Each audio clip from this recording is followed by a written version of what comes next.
In the small town of Fair Hollow, nestled between misty hills and ancient woods, stood an old manor house known as Blackthorne Hall.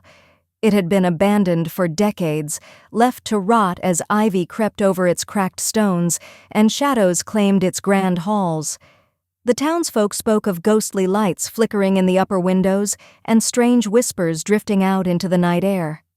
One autumn evening, Sarah, a young historian with a passion for uncovering forgotten stories, decided to investigate the manor's past.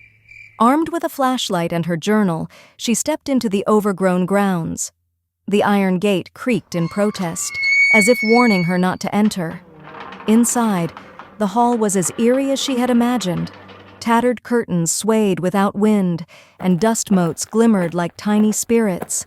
She ventured deeper, her footsteps echoing as she made her way to the great staircase.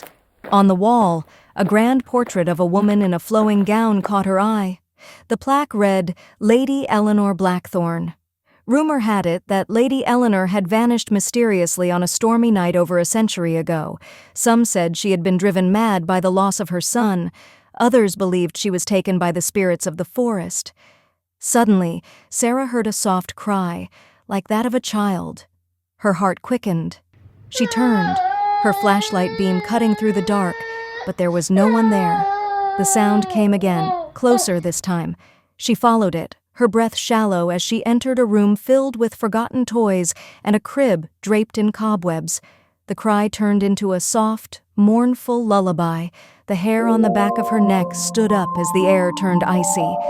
Out of the shadows, a spectral figure emerged, a woman with eyes full of sorrow and outstretched arms. It was Lady Eleanor. "I can't find him," the ghost whispered, tears glistening as they fell and disappeared. "Have you seen my son?"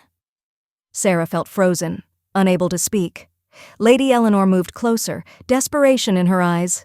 Then, with a gust that sent the toys clattering and the window slamming shut, she vanished, leaving behind the haunting echo of her voice. The manor was silent once more, save for Sarah's pounding heartbeat. She knew now why the townsfolk feared this place. The lost spirit of Lady Eleanor was still searching for her son, and would not rest until she found him.